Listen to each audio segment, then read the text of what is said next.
The presenting sponsor for OnEducation is Classcraft. We're excited to announce Classcraft's new story mode, which makes it easy for educators to harness the power of stories. Episodes 1 and 2 of Season 1 are ready for you and your students to play today, and it's completely free. To learn more about Classcraft and the new story mode, simply visit classcraft.com/oneducation. And that's bad. Very bad. Like, to make it to be really simple. Okay, segment done.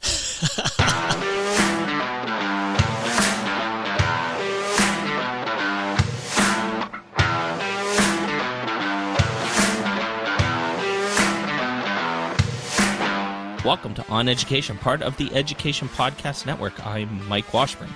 And I'm Glen Irvin. Friends, we have an awesome pod for you today.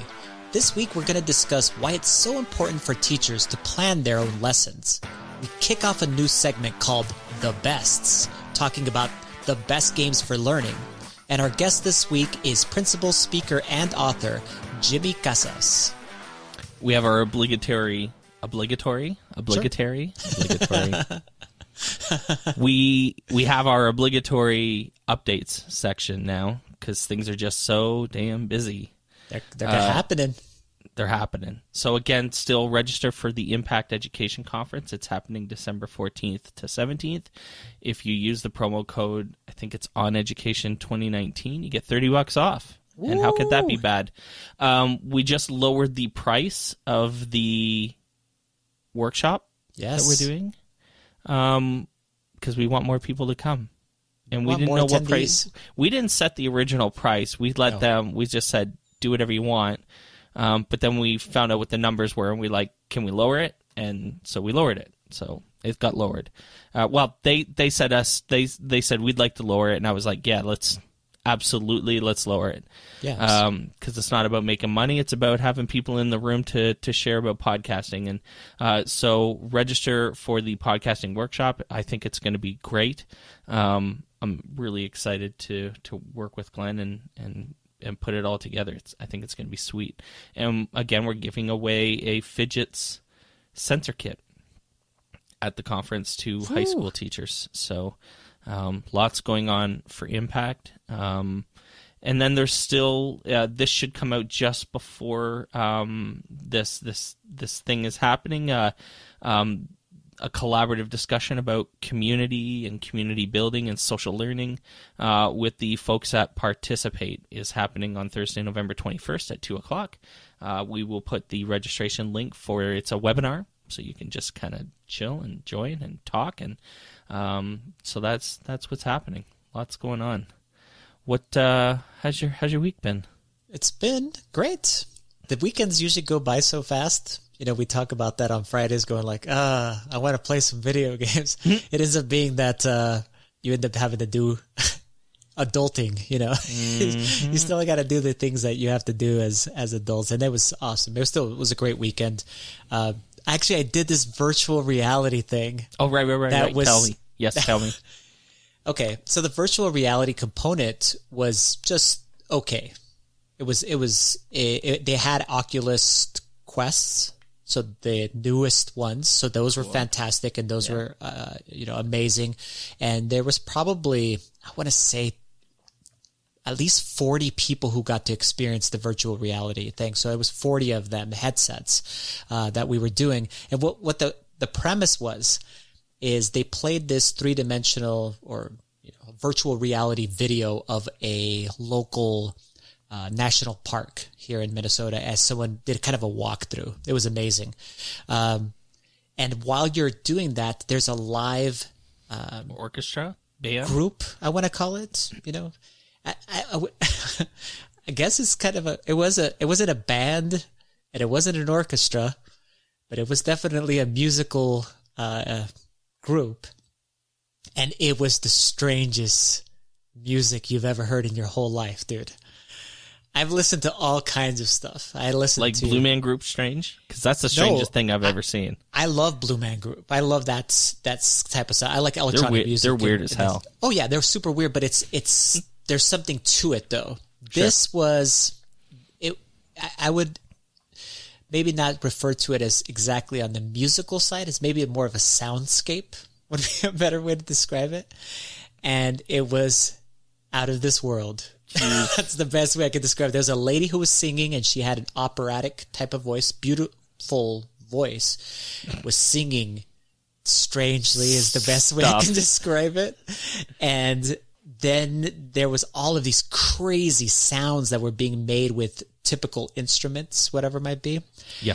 It was an hour and a half experience of one of the things I told my wife, though, as we left, I was like, one thing that's good is I will never forget this. So hey, that's something. You know, there's a lot of movies we go and see, and we go and do all kinds of things, and we forget them real easy, you know? Yep. I will never forget this moment. Hilarious. I'm still playing the hell out of Oxygen Not Included. In fact, I probably am playing more now than I was last week. Dang. Now I'm like trying to teach myself like to build complex like industrial systems in the game to like do things. And so I'm using like sandbox mode to like game and plot them out, and like wow. You're getting into it. It's exhausting. I'm dreaming about it. I'm totally dreaming about like running insulated ventilation pipes and how to hook up the power to everything and making sure that I have insulated walls around my hydrogen vents. Ugh.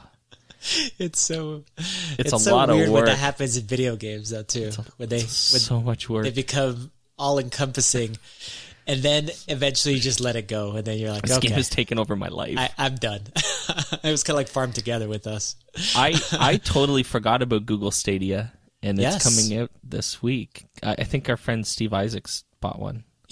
I'm really interested to see what he thinks about it. Does it really run at the speed that they're talking about, that it's going to kind of be this amazing console without a console? I mean, that's really what it is. And so super excited about it. It's launching this week. So I really want to hear some people that do purchase it. I want to hear their feedback in the gaming world. Google Stadia. So I will reach out to Steve and anybody else. Let's see what happens with that. So in the world of articles and news and stuff, we have a couple things. This article came up, and I remember you posted something on Twitter about being given a whole bunch of lessons when you first started teaching. Yes. I wasn't, but I think that this is a big problem where new teachers, show up, and especially team teachers, especially teachers like if you start grade 3, for example, and there are 2 other grade 3 teachers that are already there, and you're the third one, and they've been teaching together for 20 years, and then you're the new kid. And they literally hand you a binder and say, go photocopy this. This is what we're doing. Yeah. And that's not good. That's bad. Very bad. Like, to make it to be really simple. Okay, segment done. No, I mean, talk about this a little bit, because obviously that's not a good practice for a new teacher to be in at all.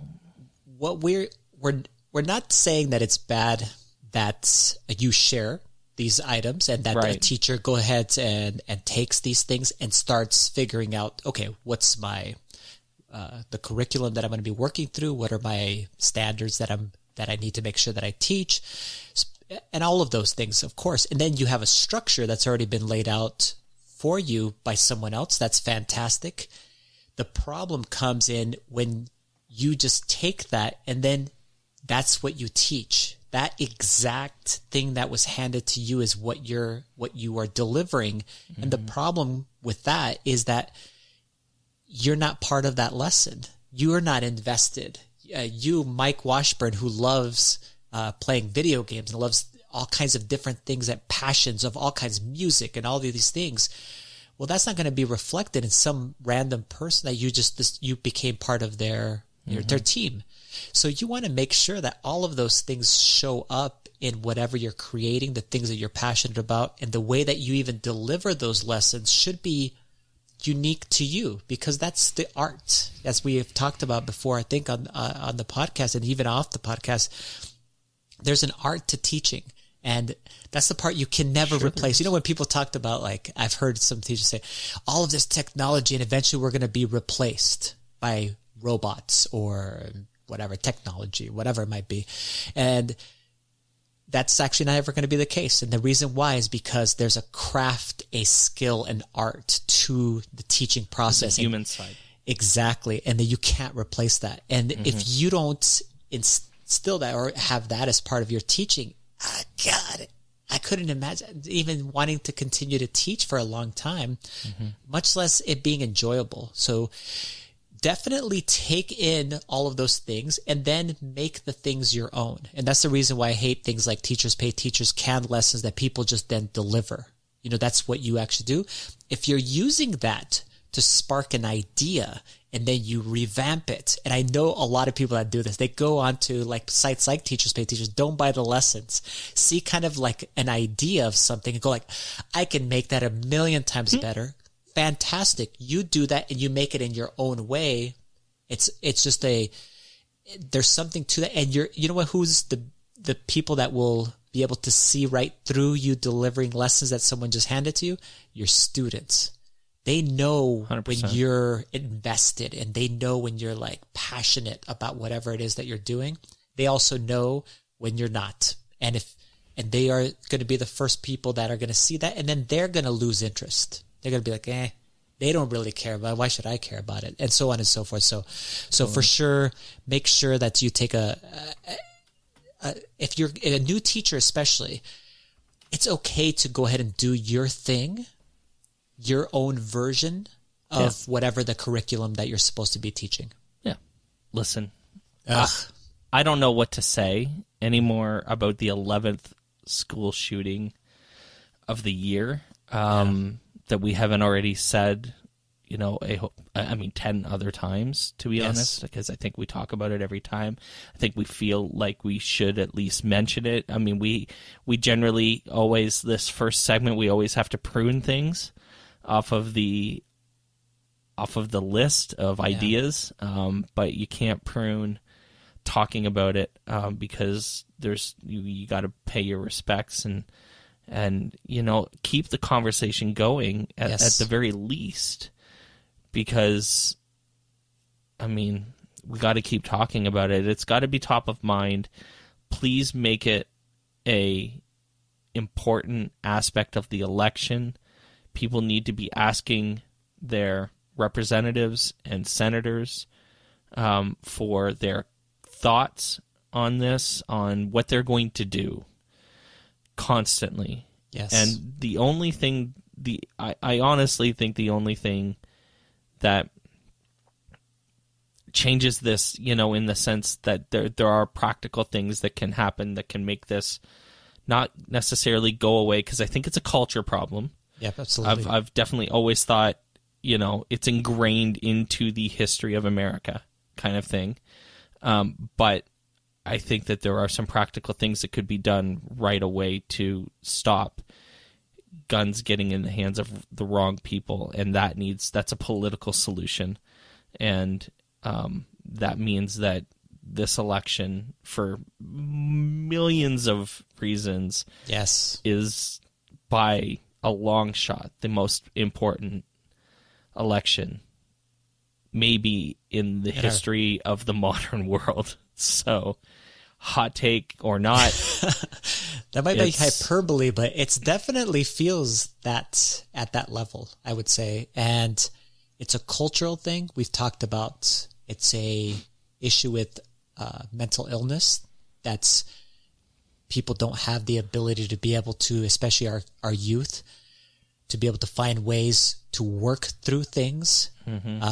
It's a society where we have firearms readily available and too easily available to people who should not have them, including specifically in this case, our youth, our kids.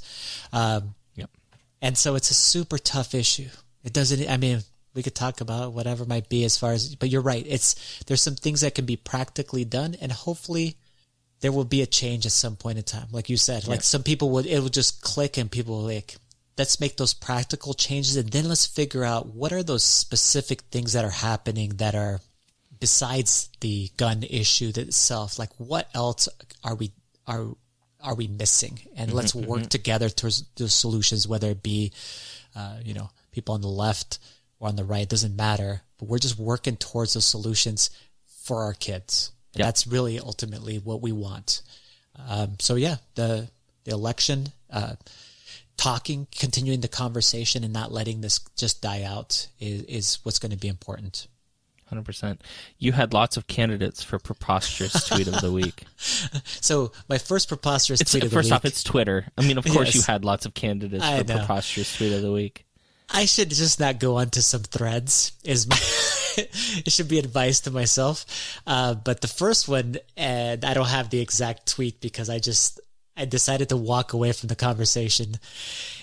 Some gentleman, after this shooting happened in California, posted basically a ginormous loaded tweet that said, "This is only happening in public schools. Maybe we should move all our kids to private schools," or something to that effect. Piss off. Something to that effect. And are really, you serious? Glad I didn't see that one. No, boy. And I responded to him, and I shouldn't have. But really, it just was really infuriating to me because the person boiled all of this down, and instead of saying, "I feel for this family and these kids and everybody involved in this and all the students in that school and all the people that are hurting right now," it boils down to this rich people don't kill people. Supposedly about private versus public schools, which is just the stupidest thing. Talk about a preposterous tweet. And then the other preposterous tweet that I saw is... I'm surprised that one's not the winner. Like, seriously, I know. there's it one actually that's worse. They both are winners, yeah. So there's a school principal who posted some pictures of students at his school that were dressed up and actually labeled as pilgrims. It was for Thanksgiving, I'm assuming. And then they put pilgrims and labeled them Indians.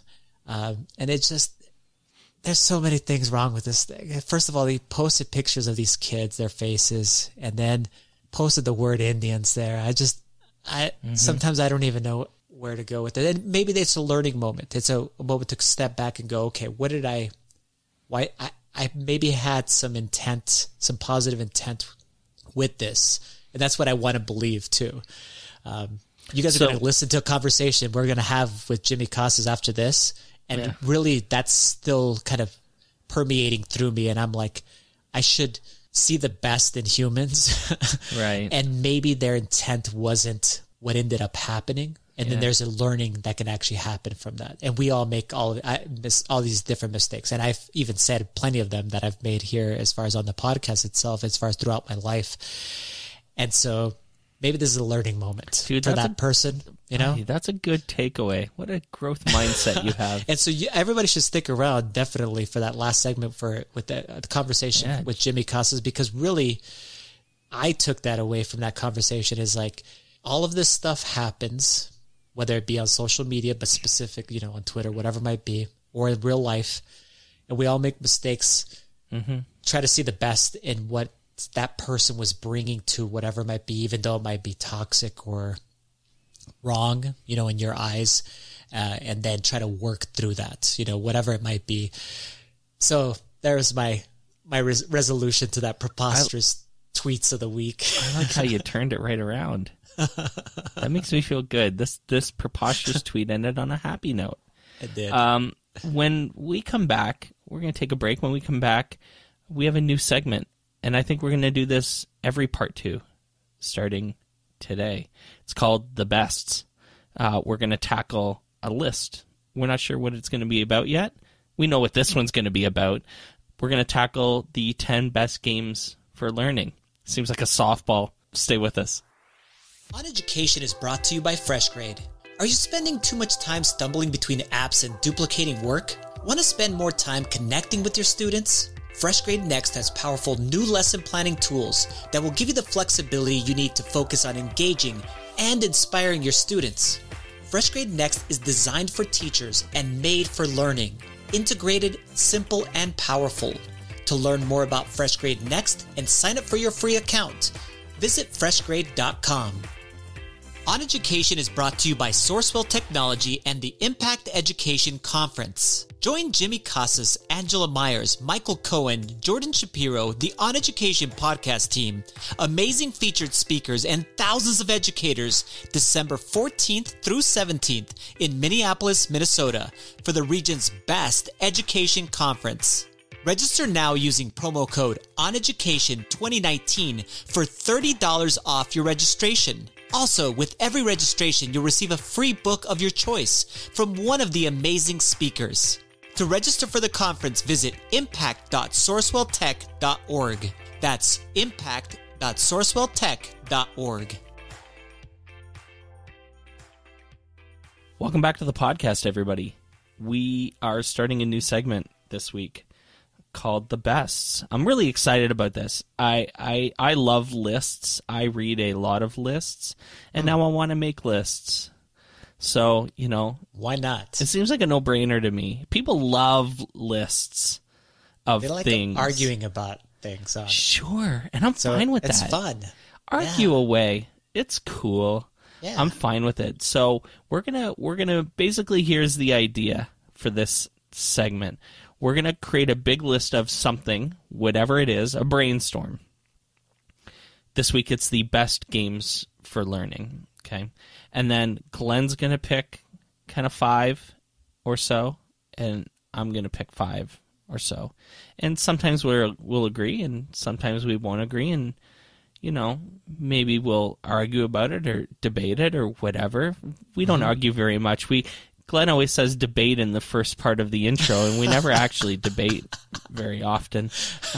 We agree on lots of things. So, but anyways, so this is the best. I don't know if we're gonna have it like a theme song or whatever, kind of like Dig It or Ditch It. We do have a really cool like little graphic that we made.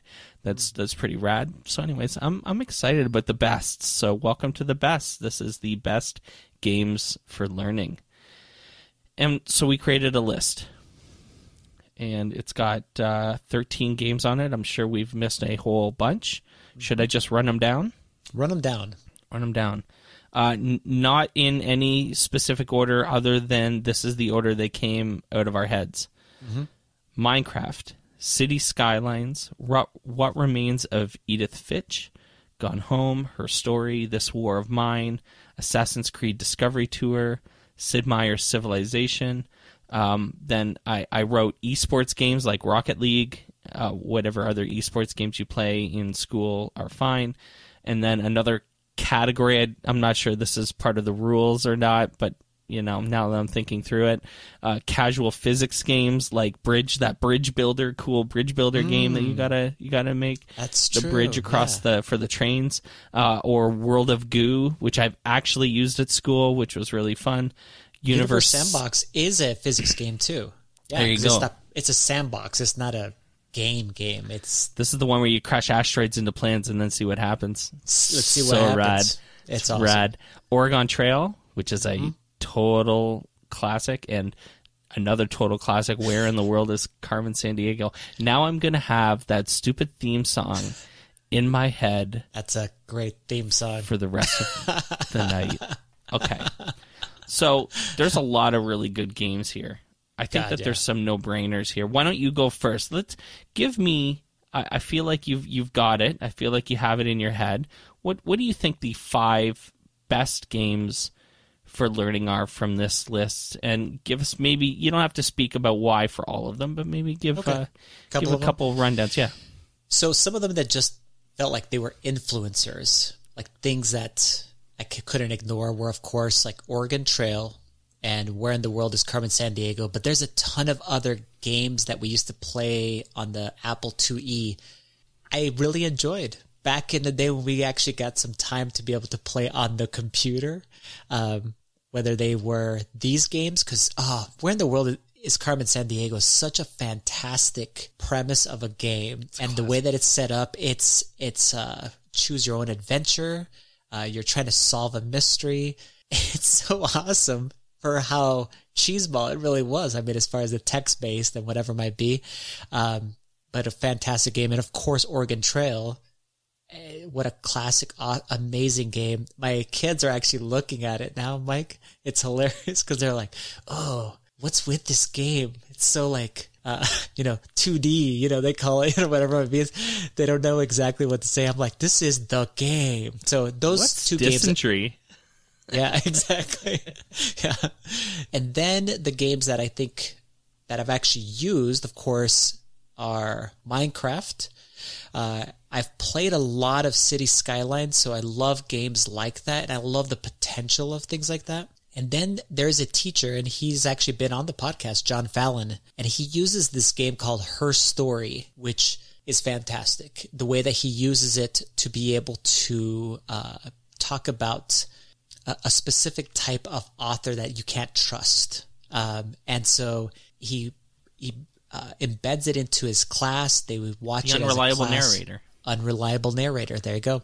And so anyway, Her Story is the perfect example of how to play a video game or a game that deals with that. So I really love that concept, even though I haven't ever played it myself. So many other awesome games out here, and I'm sure there's so many other ones that we're missing too. So that's about 5 for me that I'm naming. It's about 5 for you. So we share, I'm looking at the ones I put my little M's beside, and I think we share 2 of them. I think Minecraft's a no-brainer. Minecraft is, the most popular game on the planet. Just for people playing, regardless of whether it's education or not. The fact that you can use the most popular game on the planet also to teach just about anything that you ever wanted to teach is a huge win for people like us who believe in the power of games to learn. So I love Minecraft. I still play it all the time, and now I train people on how to use it, and it's a blast. So I think that's a no-brainer.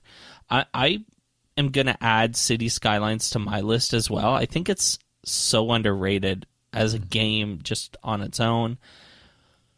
I'm so happy that it's out, after the fall of, SimCity, which basically crashed and burned the last release. And I think that there's this education version that's produced by Teacher Gaming that everyone should take a look at that teaches environmental science. That's awesome. Which is amazing.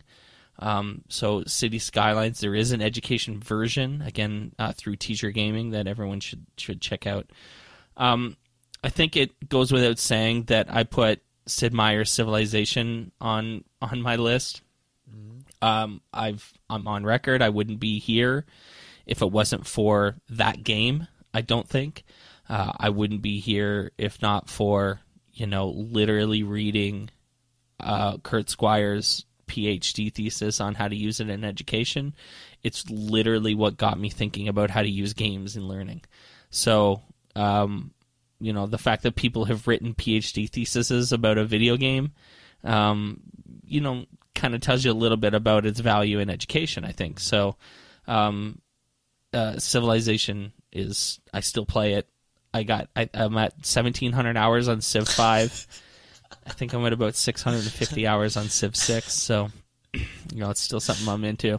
Not right now because I'm playing Oni all the time, but, I'll come back to it. I am going on a 16-hour flight soon. I'm sure I'm going to play some Civilization. Yep. So the last 2. What Remains of Edith Finch? Paul Darvazi's work with I Thrive and this whole unit that they developed called the Museum of Me, I think is really important work. That isn't getting enough. It's getting a lot of attention in academic circles. It's getting, articles that people write articles about it every once in a while. And, Paul comes on podcasts like ours and other people's and talks about it, and obviously goes to conferences and gives sessions about it. But I'd really like to see it, his work, this unit that he's created, this Museum of Me, which is a social emotional learning, unit related to this game. I'd like to see it more out there more. So I would encourage people to look into that, especially if you're looking to use games in a more personal, meaningful way. So the last one, I really think the future is esports in so many ways. I think that we are raising a generation of kids that the world championships for whatever game is going to be their Super Bowl. We will have professional esports players earning contracts and making millions of dollars. I mean, they already do for the most part. It's going to be on TV all the time. This is part of the future. And so the careers and the jobs and the ecosystem that supports that, there's going to be more of those roles going forward. And so you're going to have a lot of kids doing some really interesting, producers and audio designers and video designers and graphic designers and play-by-play people and all of these other roles. There's thousands of roles. Think about what goes into a sports broadcast and how many people work a normal football game and in various production aspects. And that's our kids' future is in some of these roles.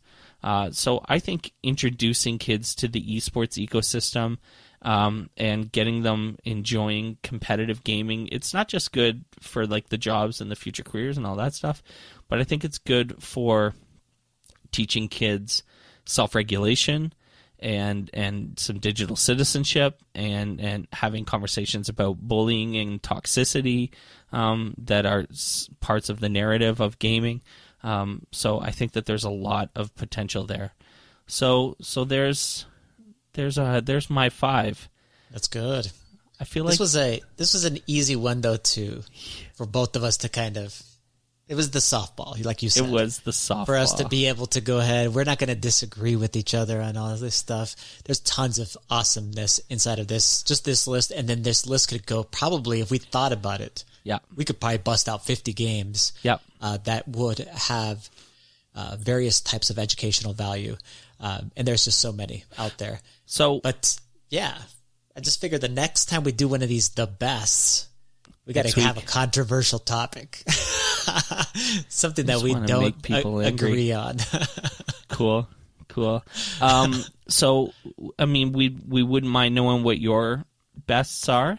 So if you have ideas for not only topics, drop us a line on Twitter or whatever, but also we will probably put a question about this in the chat on education every Friday, 9, 12, and 3. And we'll see if you have any thoughts on your best games for learning. When we come back, we'll be joined by Jimmy Casas, so stay with us. OnEducation is brought to you by Fidgets. Fidgets are interactive USB sensors that support all major programming languages that make physical computing easy. Fidgets keep the emphasis on coding while increasing student engagement. And the best part is that you can get started for free right now.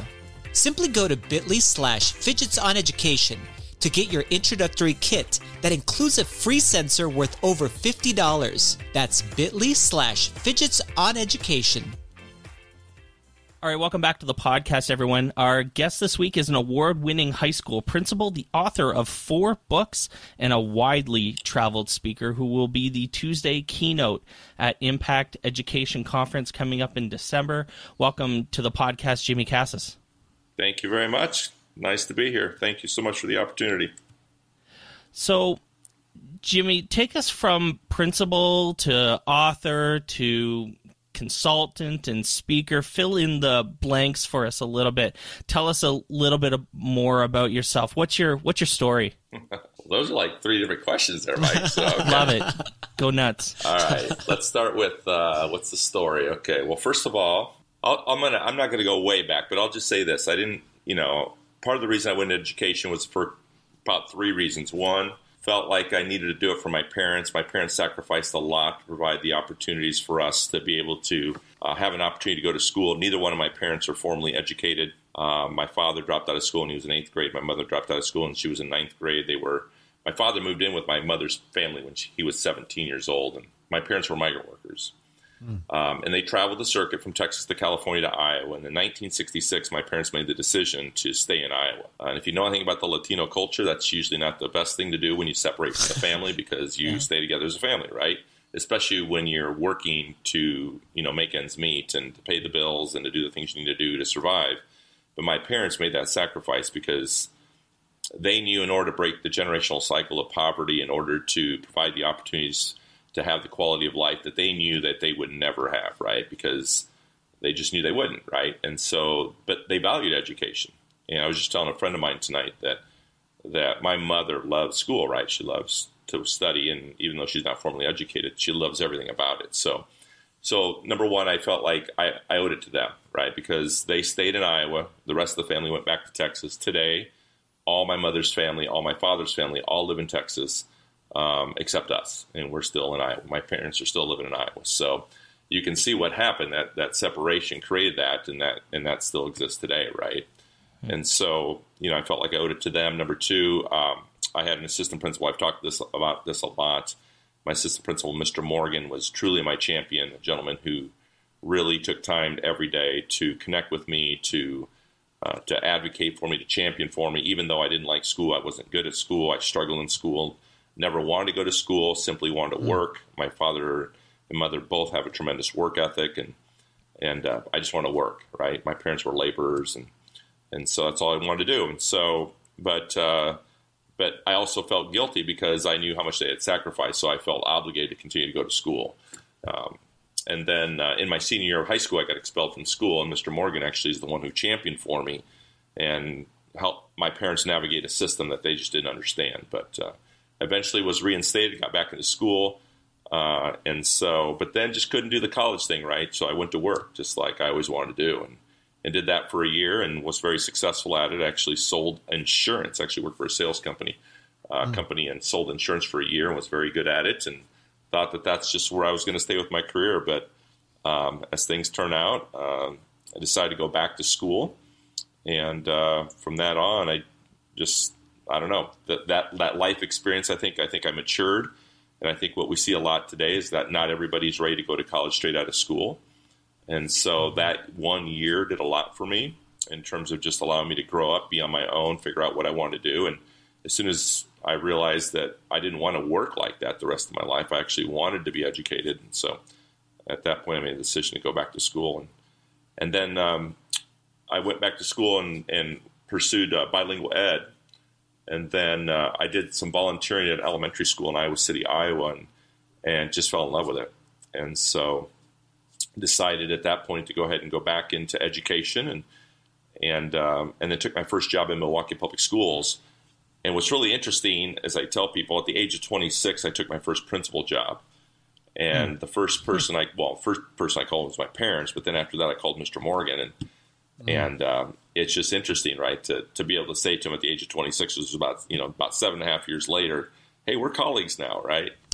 I mean, I didn't ever think I was even going to graduate from high school. I'm embarrassed to tell you in a way, but I graduated with like a 1.69 GPA, but I made it, but with a lot of help from a lot of people. So that's kind of how my career began. I started as a teacher in Milwaukee Public Schools, became a principal at the age of 26, served in that role of the principal in 3 different districts for 22 years, so a total of 26 years in education, and then left the profession 3 years ago to pursue this passion, right? I tell people I've been speaking since I was probably 26 years old. I started doing a little bit more serious when I was about 30 years old when I moved back to Iowa. I was 30 years old, and at that time I'd already been a principal for 4 years, and just felt like I wanted to work with other new principals and kind of mentor them and be a part of, supporting them in their work each and every day. So I just got into it and fell into it. And I tell people I spoke at workshops and conferences, mainly in my state of Iowa. But I did it for 18 years for free, right? Like I never got paid a penny for it. I did speak at national conferences like NASSP and these different types of conferences. But it wasn't until 2012 when I was named the Iowa Principal of the Year, and then followed that up with a runner-up National Principal of the Year, and then had the opportunity, because of that experience, had the opportunity to speak at NASSP in front of a larger audience. And once that happened, the phone started ringing. It's never stopped ringing since. And so I just feel very blessed to have the opportunity to be able to support other administrators in this work, because we know how difficult it is. And I feel really good about doing that today. And so 3 years ago, I made the decision to leave the profession because it's hard to balance both, right? I mean, there is a point where you have to make a decision, how much do you want to travel?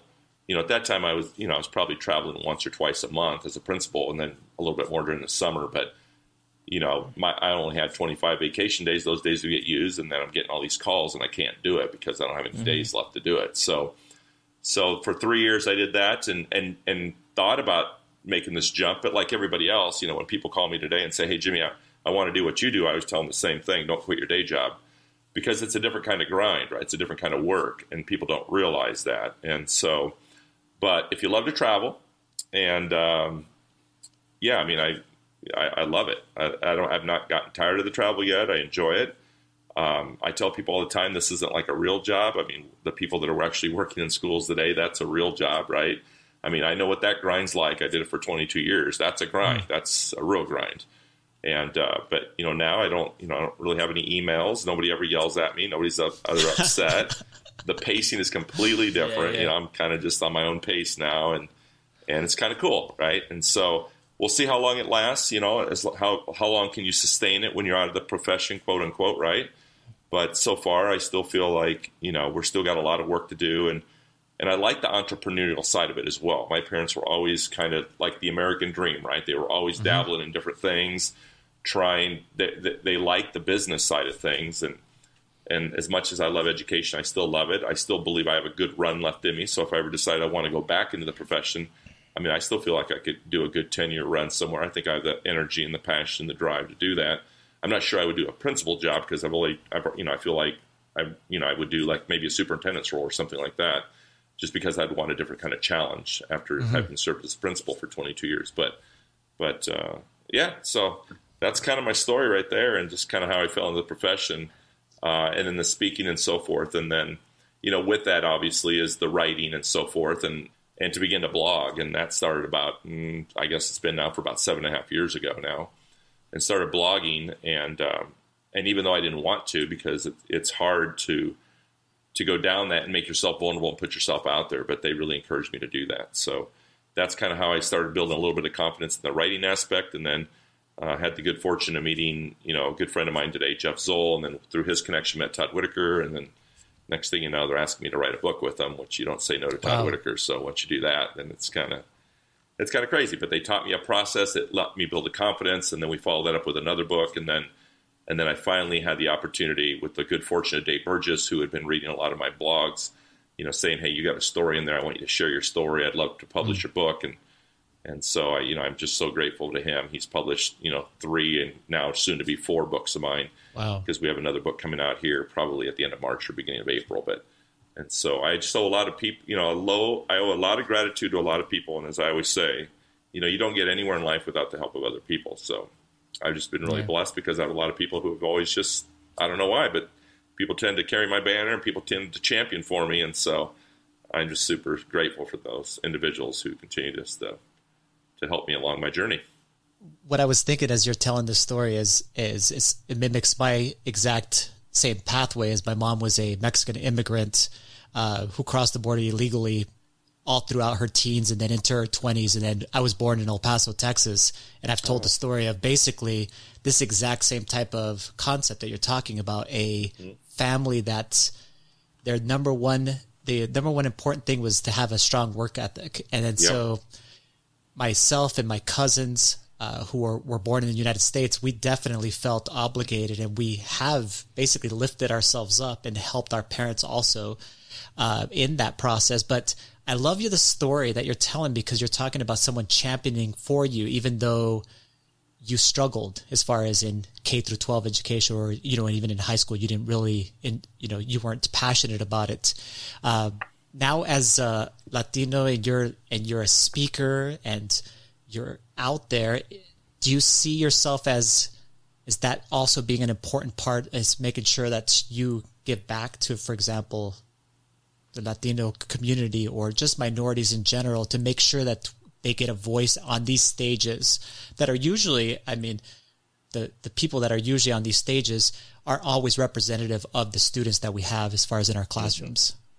Well, first of all, Glenn, I like the way you say Latino. I mean, I just like the way you say that. I was a Spanish teacher for 20 years. I can tell, man. I just like the way you said Love that. it. So that got me all jacked up. Now we're getting serious now. Holy cow. Didn't know I have to bring out my bilingual game tonight. So, obviously, yeah, certainly there's a sense of pride there. I mean, just no different than when I was growing up, right? I never saw anybody that looked like me that was my teacher, right? That never happened. Yes. Certainly not my principal. I started my career in Milwaukee Public School, like I said, and, again, I had really good support systems in the fact that there were people who saw something in me, right? Saw a certain potential, said, you should consider, going into school administration, right? And again, at that time in Milwaukee Public Schools, my first principal and my first job was Latino, right? Unfortunately, he wasn't successful, and that really bothered me, right? Because I knew how critical people were of him. Yes. And I also heard the whispers of, like we always hear, it's like, oh, I'm not sure, Latinos can handle this, right? I'm not sure they have the skills to be leaders, and he has an accent, all this other stuff that, these biases and prejudices that come out of people. And so, obviously at that time, even, I'm 24 years old and thinking I want to do this, but I'm scared, to be honest with you, because, you don't want to fail. Because the reality is, you feel like you not just let your family down, but you're also letting, you're letting down your roots, right? Your culture, your people. And so, but at the same time, then you think, well, these people see something in me, and I should try to do that, right? And so I certainly with that then comes a certain drive and a desire to be successful, because I don't want to let people down. Unfortunately, there's an inner struggle that goes on with that, because in doing so, you end up having to make a lot of sacrifices. I've always believed that if you want to be really good at something, you have to invest a lot of time in it, right? It's just people who are good at what they do, that skill takes a long time to develop, which means you have to be all in, right? Well, the hard part with that is, at least I found out, is you make a lot of sacrifices, right? And typically those sacrifices come around health and come around family, right? If you're investing that much time, that means someone's not getting your time. And so there's always a price to pay for that a little bit, especially when you're young and you don't quite see life the same as you do, like I do now, right? Like I just have a different perspective and a different lens on it. So you just don't have the maturity yet. You don't have the life experiences. You think you can do it all. I'm passionate, I'm energetic, I'm young, I got all this, I can do it all, right? And you fool yourself because you think you can. And you might do it for a short period of time, but again, it'll cost you something at some point. And so that's what I always try to help young administrators now to understand is there's a better way, right? I just didn't see it. And that better way I learned was, well, how do you build a community of leaders to help you lead an organization? Because when you go into the profession, you kind of think you have to do it all by yourself. I mean, there is a perception that, well, you're the building principal, so you should know the answer. You're the building principal, so you should be able to figure this out. And that comes with a lot of pressure. And so that's what I try to work with principals today is how to build capacity, which I think is the most important thing that we can do as leaders is build that community of leaders, invite people to lead, challenge people to lead, encourage people to lead, and hopefully even inspire people to want to lead. I try to remind people all the time, if we're walking into our jobs, into our buildings exhausted and depleted and frustrated and look like we're just completely worn out, well, who the hell is ever going to want to be a principal, right? So we can't do that. So how do we create a different type of environment where we have energy in every day, not only at school, but when you build a community of leaders, that means you're not exhausted. That means when you go home, you can be a better husband, you can be a better wife, you can be a better, father or mother. And so, that's what I try to do today is try to help principals, figure that out, that it doesn't have to be an all or nothing. You can actually still be the best version of you in all different areas of your life, right? And so that's what I try to do. Jimmy, you do a lot of work with my good friends Carl Hooker and Brianna Hodges at look at that. Future Ready. Look at the connections just coming out. I know. We talked off air that we hadn't met each other, and it's actually stunning that we hadn't. I'll admit I don't know. I'm from Toronto, Ontario, well, north of Toronto, but I don't think that Future Ready does a ton of work up north of the border. So I'll admit I don't know a lot about what Future Ready is and what they do, and I'm sure that other people do, but I'd love for you to take us through what Future Ready is and what a Future Ready event looks like. I'm interested in this a little bit, mostly because I've had some serious FOMO lately, seeing all you guys out there doing what seems like a really a bunch of fun stuff. Place. I'm like, damn, Carl, you look like you're having too much fun. Like, I mean.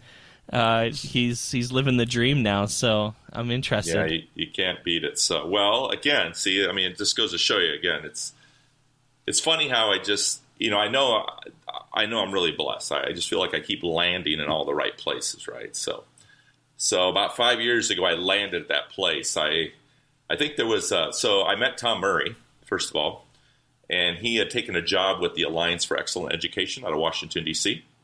And one of their projects was the Future Ready Schools project. And they had started this project and it had gone in their first year. But Governor Bob Wise was the director of this program. And so they had I think someone wasn't able to make it to one of the events or something. So Tom called me and said, hey, any chance you could cover, right? Come out and speak at this event. And that was in New Jersey. And I went out and did that. And it was awesome, right? And so what I learned from that a lot was the idea of what does it mean to be, a part of the Future Ready Schools movement at that time, right? And that was how to support schools across the country, not just in technology, right? But, it has all these different gears, whether it's data privacy or the gear of leadership or the gear of, they have all these different gears and all these different strands that are part of those gears, right?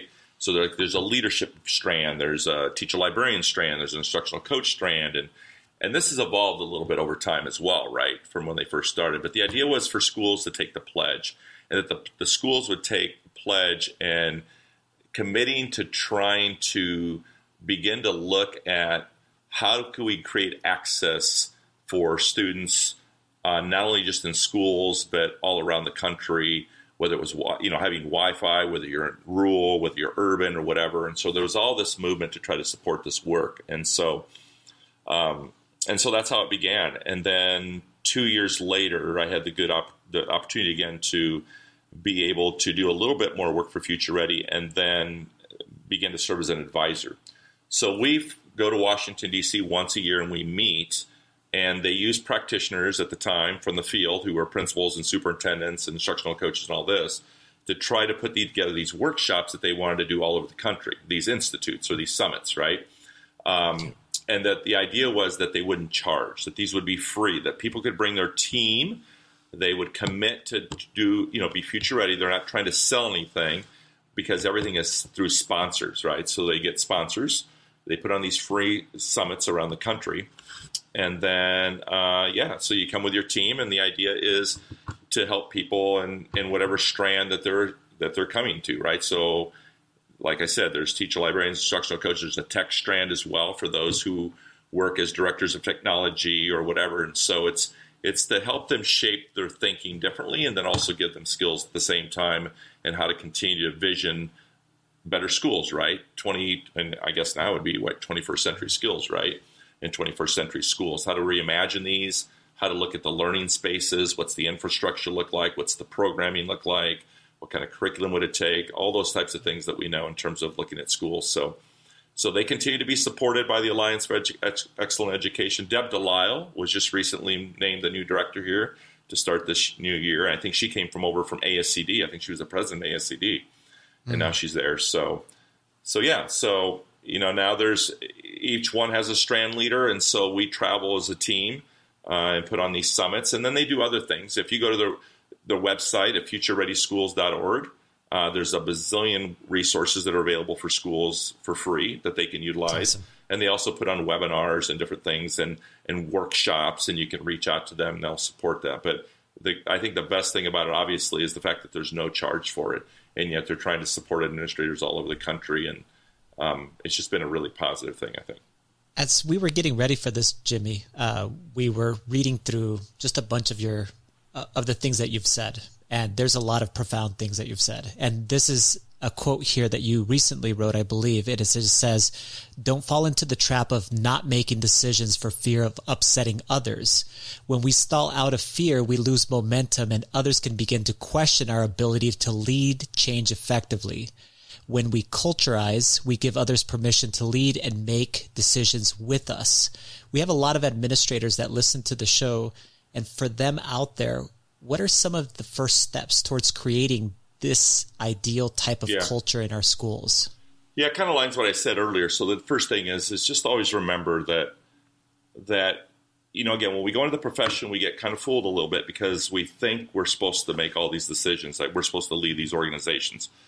Let's be honest, most people who go into leadership roles are kind of like fixers, right? We go into the principalship because we have strong opinions that we could do something better, or we're not sure why we do it this way, and so forth. So again, we go in there thinking that we're the ones going to make these changes happen. We're going to lead this school, this organization. So again, it goes back to this community of leaders and how do we begin to cultivate that. So the first thing I try to encourage principals is to identify, first of all, that everybody in the organization has the capacity to lead. That's the first thing you've got to believe, right? You go into an organization, everybody has that capacity. Whether they have the skills or not is a different story, and everybody's at a different level, but they certainly have that capacity. So if we can begin to build that capacity across the entire organization, which means we begin to recognize people's individual talents, their strengths. We invest in the individuals based on the relationships that we form with these individuals. And then there's these different strategies that we can begin to use, right? And so one of those, for example, is when we begin to work in organizations, one of the things that we struggle at is not understanding that we must have processes and frameworks in place if we're ever going to be able to create a system in any organization. Yes. And the system is important because the system is the equity, right? If you don't have a system, that means some kids getting it, some kids not, some teachers getting it, some kids not, or teachers not, some programs getting it, some programs not. And that creates issues, right? Because imagine you moving into a district and you want your son to have the best teachers, right? Well, if you don't have a process how you grow and develop your teachers, well, then what's going to happen is you're going to create inequities because one teacher is going to be more skilled than another teacher, and therefore some kids are going to, their end result is going to be they're going to be better prepared academically because they had a better teacher, and that's just not right, right, when you begin to think about it. So that's an example, like what is the process that we put in place to grow and develop our teachers? And so if you're not strategic in that, right, well, then what's going to happen is over time, those teachers are going to continue to fall back to average. That's just what happens. Because there's no one developing their skill sets, right, as they go into the profession, and to maintain that over time. And so we've got to be strategic in that. And so when I begin to think about what happens in that quote you just shared, to begin to culturize recognizes that leadership's not a committee of one. So that the premise of culturize came from the idea is that for 12 years, Glenn, I looked at the culture of my schools through my eyes and my eyes only, right? This is the lens I saw the culture, right? Well, what I failed to see is that, and I share this a lot, so if you think about it, there's this level what you kind of think is the culture, but underneath that surface, there's a subculture, right? Yes. And that's the real culture, because that's the culture we don't see. All right? So as a leader, if I'm not building a community of leaders, if I'm not having other people lead with me, I see this, but the undercurrents underneath are all the things that I'm missing because I only see it through my eyes. So culturize, the premise was to begin to look at your culture not through your eyes, but through the eyes of the students and the eyes of the staff. That's the real culture. And so what I learned from that was to begin to sit down with my staff and begin to ask them questions that would allow me to see the culture through their eyes. Things like, what do you love about our school? How is this school different than the last school you worked in? If you became the principal today, what's the first change you would make and why, right? So those responses allowed me to see the culture through their lens and through their perspective, because I was missing it because I didn't see it, because I only saw it through my eyes, because I'm trying to lead all by myself. And that's when I learned. And that took me 12 years to figure that out. So imagine that, Glenn. I mean, that's not good, right? I mean, you lose a lot of credibility, right? And that's what I'm trying to say in there is because even as a leader, when you don't make a decision, that's actually a decision, right? And, to me, it's frustrating to be led by someone who kind of plays it in the middle. Like, I want to know, what do you stand for? What do you believe in? Make a decision, right? And so I often say, don't let the process become the product. Like, you should have a process, but part of that process is getting to an end result and not just getting stuck in the process over and over, because you'll lose credibility because people think you're just scared to make a decision, or you won't make a decision for fear that you're going to upset somebody.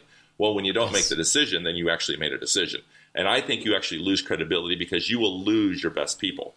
So part of the process should include, if you have an effective process, is that everybody has input into that process. However, at the end of the day, in my opinion, the building principal still needs to make that decision, right? Yes. But you protect yourself by having a process where people feel valued, they feel appreciated, they feel they have a voice, and you have a process that's equitable and that allows people to understand that if we follow the process, we should probably end up with the same result. We should end up in the same place, right? And then, so that's, to me, is part of effective leadership, is having the courage to make those decisions, but understand that we have to bring people on board to be a part of that, that you can't just be making these, because you'll miss the undercurrents, right? You'll miss the subculture because you're not asking the right questions. And so these are skills that I often share that we don't necessarily have coming out of principal school, right? But it's really hard to simulate that also, in all fairness. I mean, let's be honest. You can tell people what they need to do, but until they sit in that chair and they have to face that every day, it's really hard to simulate. Even in my work with Drake University, I know how difficult that is to simulate that with my cohorts and my students that I was teaching, is trying to help them understand that it's a little different than that, right? But I can tell them, but man, until they see it, until they feel it, it's just a whole different ballgame.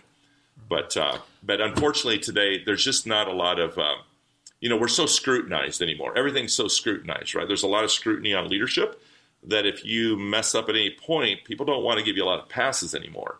It doesn't take long for the whispers to begin that, people begin to think like, this guy doesn't know what he's doing, right? Well, I don't. I'm just doing the best I can, right? And so that's why it's important to begin to build a community of leaders very quickly, so they help you see those undercurrents so you don't get caught. And that, to me, are the most effective leaders. And these are skills that take time to develop, but you'll develop a lot quicker if you have other people help you along the way. So let's talk scrutiny. Twitter's a strange place most days.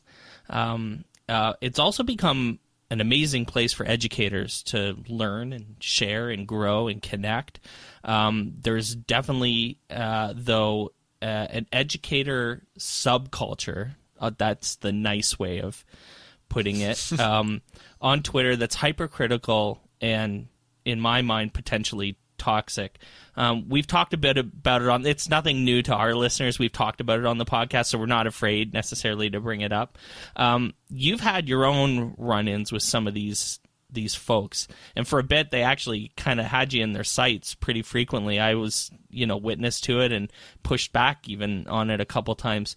I want to get your take first on this call-out culture, again, to use it politely, and then your thoughts on their criticisms of you, but also, I think, to frame it in a better way, how do you think we can all work together to address the concerns some of these folks have that, in some ways may possibly be valid, not specifically of you, just in general, while working to remain, ideally professional and constructive? I framed that so well because I've said some really nasty things. That was very I was eloquent, professional Mike. and constructive there. Yeah. I don't pretend to have any answers to this any more than anybody else, but I obviously have some opinions and some thoughts on it, right? So I'll just kind of start talking and just kind of where I land with all this kind of stuff. So first of all, let me just start by saying this.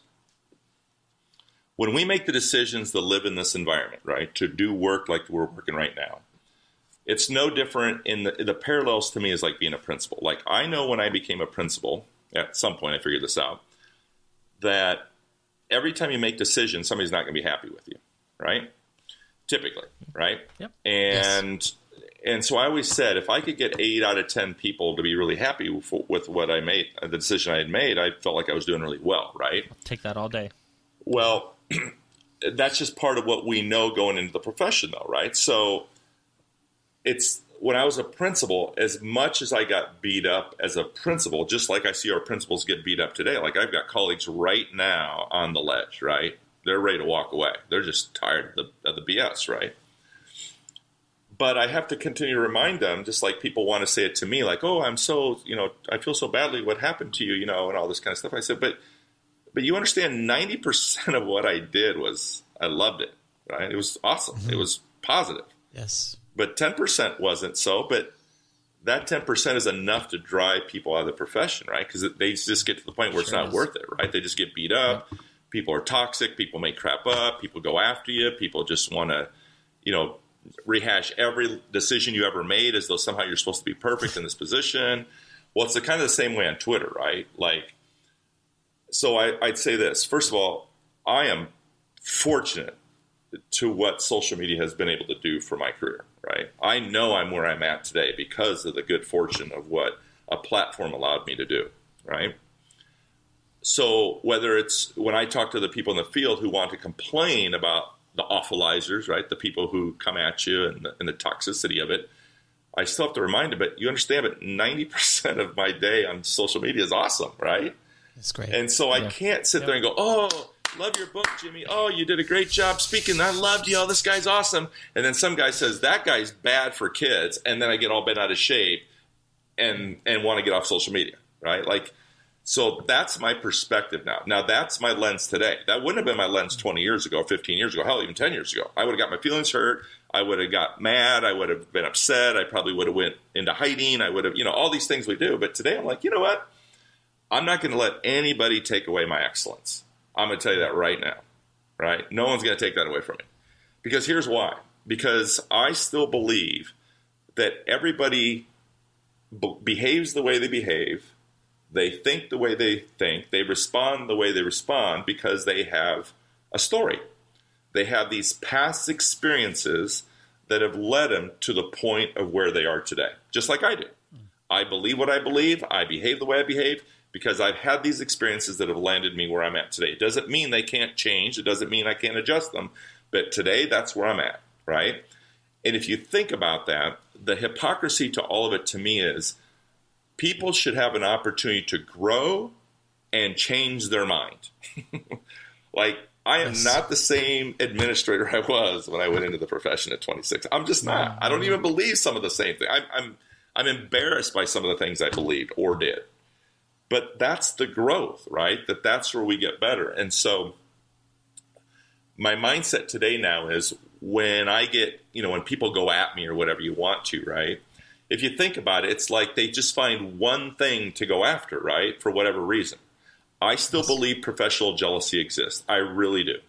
I believe the reason a lot of people won't put themselves out there and won't go for greatness and won't be vulnerable is because they're worried about what people will say or come at them, right? And so it's like we're always sucking people back to the status quo, like we're hypocritical. We said, go for it, go for greatness, but we then tear them down right away. It's no different, but it's the same in all aspects, right? You look at professional sports; it's a perfect example.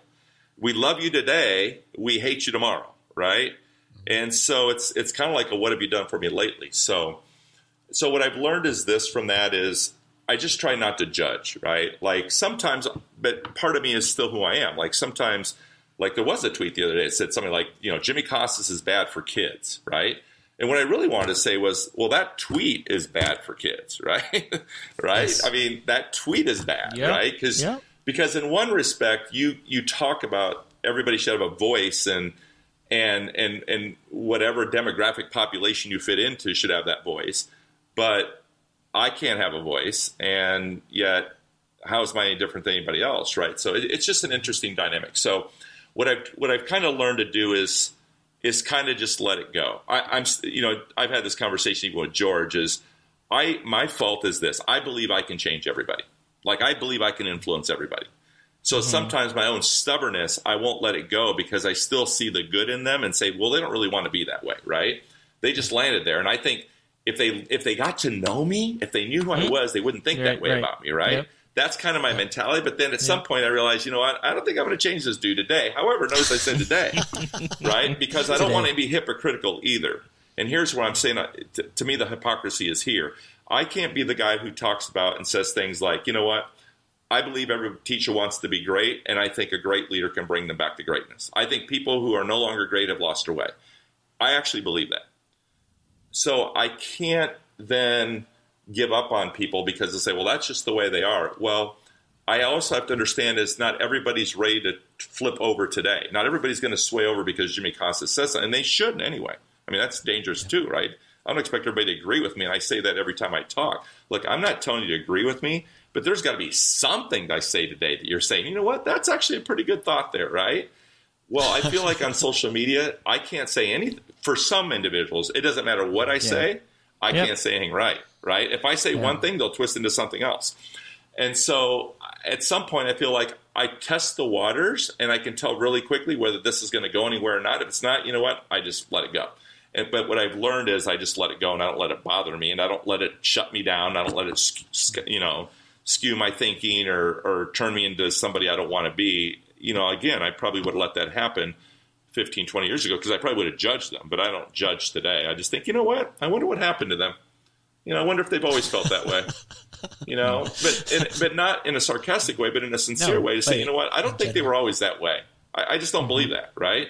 I mean, again, there's exceptions to everything, but the majority of the people really weren't that way. So they've had these experiences that have landed them where they're at, right? And that's all. And just like I have. So I guess I just don't try to judge anymore. And, I just let it go. But you just never know. Like, when you say to somebody like, I'm a person, I just want to have a conversation. I still believe that these people met me, they'd say, you know what? He isn't such a bad dude. I may not agree with everything he says, but he's all right. He's okay. Mm-hmm. I don't know about you guys, but here's the thing we have to remember. I say something very similar all the time. I have a mom and a dad, right? And I have children. Am I really that much of an a-hole? Am I really that much? Really? Right. Because my kids tend to love me. I think I have 3 amazing kids. Well, somebody raised them, so I must have done something pretty well, right? My mom, she taught me she raised me right. Like, I know the difference between right and wrong. Like, I'm not perfect either like anybody else, but come on, I've got a conscience. I feel like I'm a good person. I'm a kind person, but but we're also human too. We all have bad days and people say things and do things. So, that's it. I'm not going to let it take me away from doing the things I want to do. I try to raise my kids that's the same way, that there'll always be, haters and people who try to bring you back. And I'm just not, like I said, I'm not going to let anybody take away my excellence, right? I'm just not going to let anybody do that. And I would have, though, at some point in my career, and that didn't work for me either, right? So anyway, just my thoughts on it. So we're super excited that we actually get to meet you in real life at the Impact Education Conference coming up in December in Minneapolis. You are the Tuesday morning keynote, and that's just actually a few weeks away. So without giving away too much, can you tell us what you're going to be talking about there? And then what does it mean to live your excellence, as you were just describing? Yeah, that's the title of the new book too, called "Live Your Excellence." So it's just kind of interesting, right? It's about looking at, you're just trying to figure it out, right? You're just trying to bring your very best every day in terms of how you lead an organization or how you lead a classroom or whatever happens to be the case. So, obviously it's the whole idea of culturize. I try to lead, again, like I said, the first 12 years, I led a school based on flavor of the day. I led a school whether I was in a good mood or a bad mood. I led a school whether we had money or didn't have money. I didn't have a core value from which to live, right, to lead. Mm. And so what I learned is that the best leaders lead from a core, right? And if you know that core, well, that core protects you because that's how you make your decisions. That's how you conduct yourself every day of your life, right? You don't just live it at school. You try to live that core outside of school too, or whatever you're doing, right? If you're coaching youth soccer on Saturday morning, you're trying to live the same core. So what I learned was to begin to lead from a core, and that core value, those core values, I should say, what it taught me was this. For 12 years, I tried to change people's behavior. And I just don't think you can sustain that for a long period of time, because typically when we try to change people's behavior, we unintentionally create a culture of gotcha. And that's what I'm going to talk about there, is where we're making some mistakes and creating these cultures of gotcha when we should be creating cultures of I've got you, which means how do we build a culture that people are invested in it rather than doing it because they want to comply. So cultures of compliance are not healthy. I prefer cultures of investment. So I'm going to talk about how do you begin to build a culture of investment? How do you do that strategically and intentionally and from a really good place, which means you believe that everybody can be great. And so that's what I'm going to try to attempt to do. I'll try to push people's thinking. I'll probably, I try to keep it real. I've always believed, we know that educated people went in this profession like they're already saints in my eyes. I did this job, so I know what it takes. And so anybody who's an educator to me deserves all the kudos, and I think they're great and amazing, and the things they commit to and the things that they have to do to work with on a daily basis when it involves the stories of the kids that they're serving every day, in my eyes, can do no wrong already. And we know that they're educators who aren't as effective. But again, I believe there was a time in their life where they wanted to be great. And experiences led them down a different path, towards cynicism, towards apathy, towards negativity, towards gossip. Wherever it led them, right? Well, I still believe great principles can bring them back, because here's why. I am a hypocrite if I expect teachers to go in the classroom every day and take our kids that have lost their way and inspire those kids to find their way back, and yet I don't model that. And so, I'm a big believer in modeling, and what we model is what we get, so we better start modeling the behaviors that we want to see repeated. So I'm going to try to encompass all that into a keynote, nice. And we'll see if I can. I always try to tell people, I want people walking out of there saying, I felt like he talked to me today. And if I can do that, then I feel like I hit their core a little bit. And then, like I said, I want them to feel good. But at the end of the day, I'm going to ask them, what did they learn? And that's my job, to push their thinking. Again, I'm not going to tell anybody what to do. I don't do that anymore. But I'll try to push their thinking, so maybe they'll, on their own, make the decision that maybe it's time for me to try something different, because this isn't working for me. Absolutely. So we'll see. So, Jimmy, how can people connect with you or be able to, you have 4 books, and how can they find those? Yeah, well, obviously, website is easiest, jimmycasas.com, nice and simple. You can always start there. Obviously through Twitter or Instagram or Voxer. The good thing, all those are the same handle, Casas_Jimmy. So if you do Casas_Jimmy, you'll find any of those, obviously. Or they're all on the website as well. So, and then they can always just, they can send me a DM through Twitter. They can email me. They can call me on my cell if they want. If they look at my email, my cell number's on there. So I don't mind people calling me. So I'm accessible. I'm pretty accessible, I think. Awesome. And so, very cool. So anytime. Nice. The Impact Education Conference is December 14th to 17th.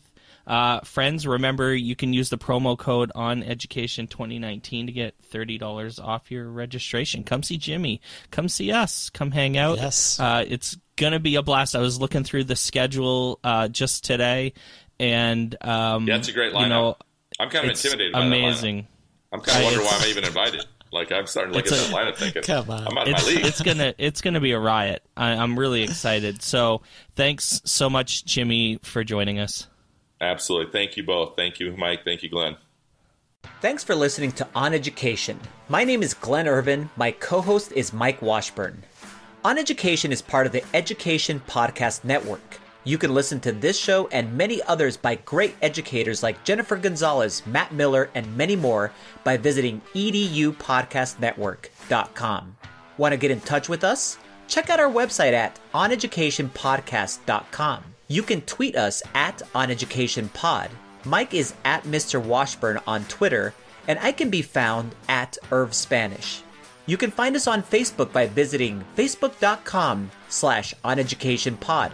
We're also on Instagram at oneducationpod. If you're enjoying the show and think others would too, we would be thrilled if you shared it with them. Please leave us a rating or review in Apple Podcasts or the Google Play Store. When you leave a rating, it gives our rankings a boost. This helps others discover the show. We want to thank our presenting sponsor, Classcraft, for supporting us. Check out classcraft.com/oneducation to learn more about them. Thanks as always for listening, stay awesome, and see you soon.